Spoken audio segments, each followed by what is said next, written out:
Coiote, meus caros. Sozinho, no meio do deserto, com fome, sedento por uma carninha. Até que um belo dia ele encontra um passarinho. E o objetivo do nosso querido coiote é extremamente simples: comer. No primeiro dia ele tenta pegar o Papaléguas e não consegue. No segundo, também não. Então ele percebe que talvez precise de uma ajudinha. E é aqui que entra uma das empresas mais importantes da história dos desenhos: a Acme.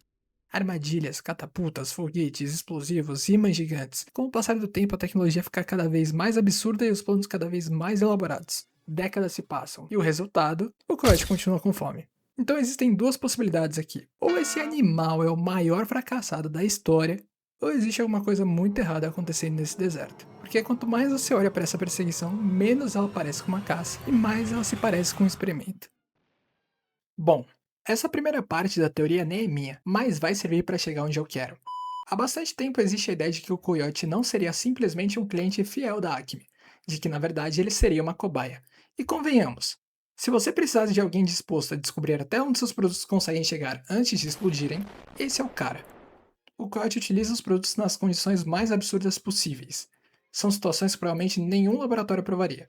E o melhor para a Acme, ele sobrevive.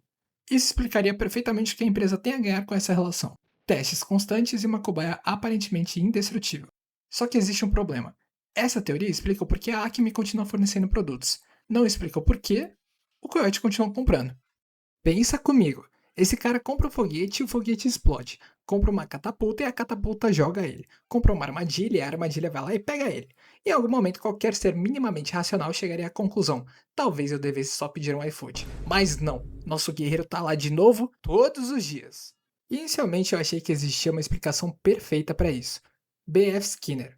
Esse maluco foi um dos grandes nomes do behaviorismo e estudou como as consequências das nossas ações podem alterar a probabilidade de repetirmos determinado comportamento. E dentro desse campo, existem os chamados esquemas de reforço.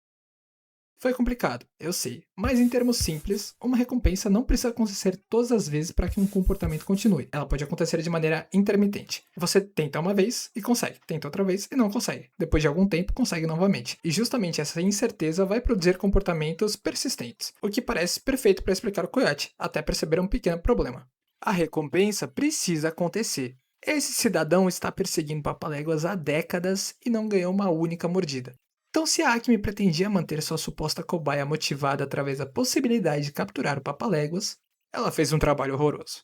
E talvez estejamos finalmente vendo a consequência desse erro, porque depois de décadas sendo maltratado, Coyote aparentemente deu um basta. E essa é justamente a premissa do filme Coyote vs Acme. Depois de tantas catástrofes, o Coyote finalmente decide levar a empresa aos tribunais. Talvez o maior erro da Acme não tenha sido fabricar produtos ruins. Talvez tenha sido deixar a cobaia perceber o quão ruim eles eram. E já que aparentemente estamos investigando organizações que talvez estejam escondendo alguma coisa, eu tenho uma outra paradinha pra vocês. Porque nesse jogo existe uma relação muito estranha entre essa organização e o Sol. Tá curioso? Vai dar uma olhadinha lá.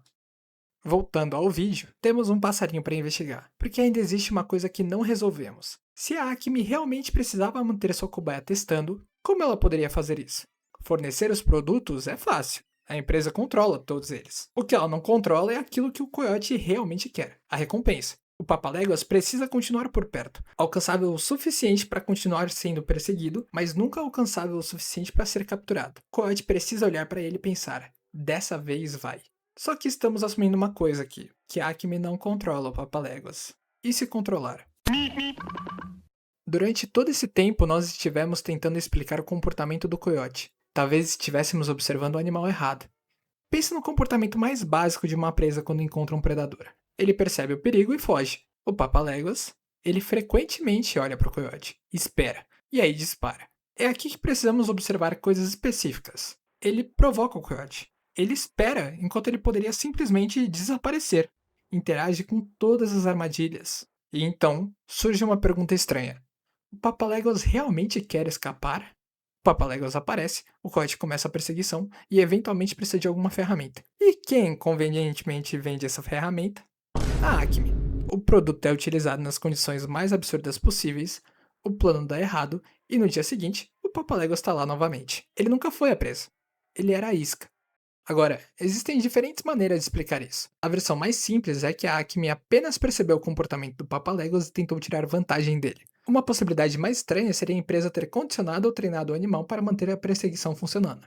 Mas existe uma terceira possibilidade, e é nessa aqui que eu acredito. Papaléguas trabalha para a Acme. Se ele estiver conscientemente mantendo o coiote interessado, a história que acompanhamos durante décadas muda completamente, porque o coiote acha que está tomando as próprias decisões. Na cabeça dele, ele escolhe perseguir, ele escolhe comprar, ele escolhe tentar novamente. Mas e se todas essas escolhas estiverem sendo feitas dentro de um ambiente construído para empurrá-lo sempre na mesma direção?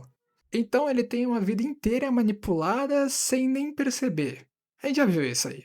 É, só que pelo menos o Truman eventualmente percebeu que alguma coisa estava errada. O Coyote precisou de décadas e uma quantidade preocupante de explosões. A gente sempre se perguntou como esse ainda não desistiu, mas essa não era a pergunta certa. Quem ganha com o fato dele continuar tentando? Porque se a velha teoria estiver certa e o Coyote realmente for uma cobaia, o produto mais impressionante que a Acme já desenvolveu não foi um foguete, uma catapulta ou qualquer uma das milhares de armadilhas. Foi o próprio Coyote.